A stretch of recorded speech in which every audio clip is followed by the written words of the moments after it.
Let me start where this becomes personal for people who think the battlefield is far away. A narrow waterway, roughly 1/5 of the world's daily oil supply passing through it. Mine-laying preparations, destroyed vessels, rerouted shipping, rising insurance, delayed cargo, higher transport cost, then inflation. That chain is the first thing I want you to see, because once you see it, you understand why this conflict cannot be treated as a regional story with regional consequences. The source document is about missiles. Yes, it is about Israel, Iran, American facilities in the Gulf, radar networks, cluster munitions, and a massive strike called Wave 37. But underneath all of that, it is really about the fragility of interconnected systems, military systems, energy systems, shipping systems, budget systems, political narrative systems. The reason this matters so much is that pressure in one part of the chain rapidly transfers into all the others. I think that is the most important way to read the document.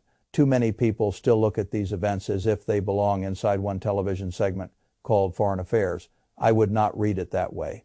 I would read it as a lesson in how strategic shocks travel. Take the military side first. The public story many people were given was very simple. Iranian launch counts were falling. Israeli and American strikes had degraded launcher capacity. The threat, according to the confident public line, had been reduced dramatically.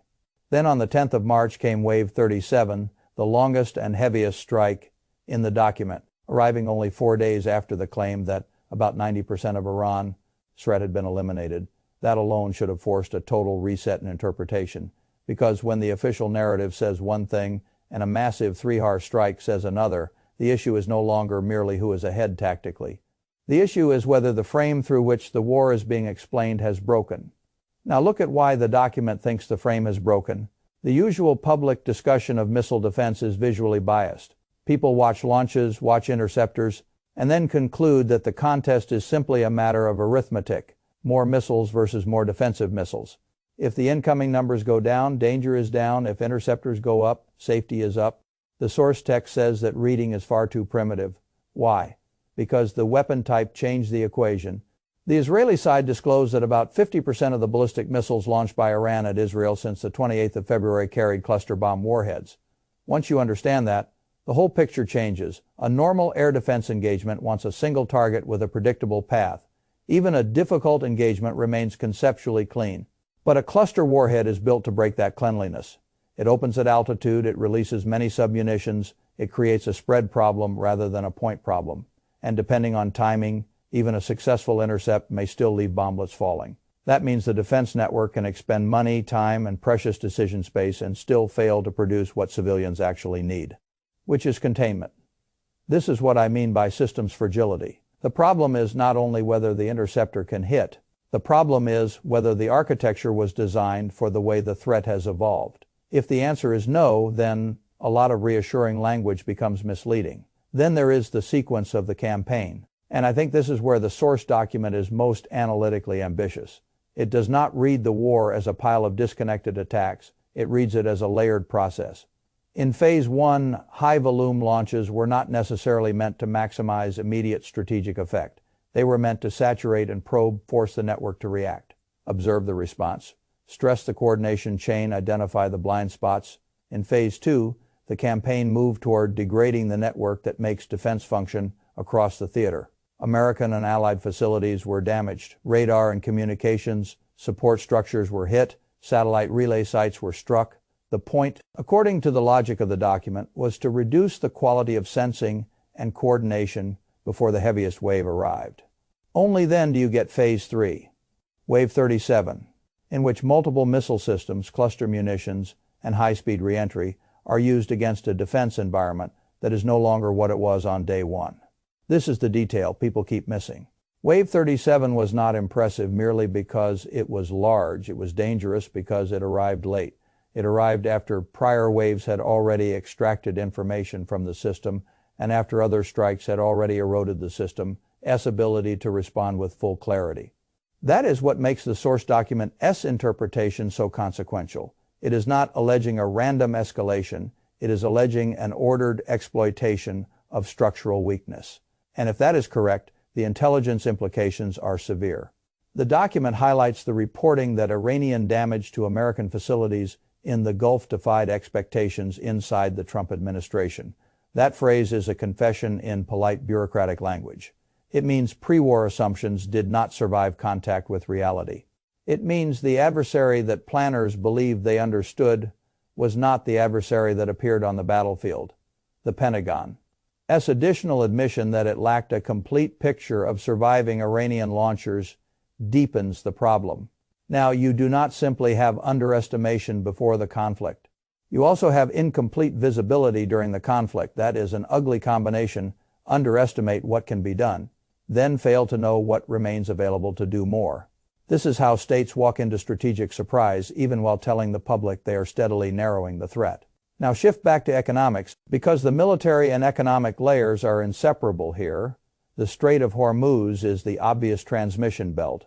If even the credible preparation for mining forces shipping adjustments, then the market response begins before total closure. Freight risk rises, insurance rises, delivery schedules stretch, energy prices climb. The costs bleed outward.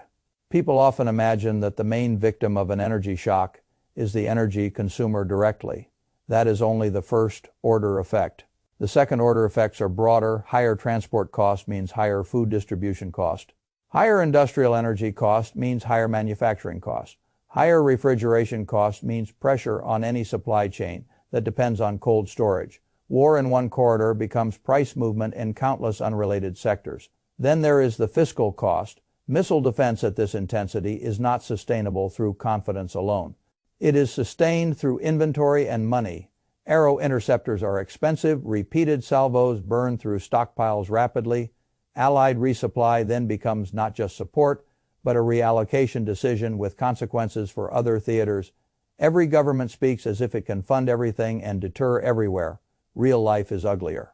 Real life asks what gets delayed, what gets prioritized, and what becomes more vulnerable because another front suddenly consumed the available margin. This is why the document asks question about the Pacific matters, not because the Pacific is the story today, but because finite stockpiles create linked theaters.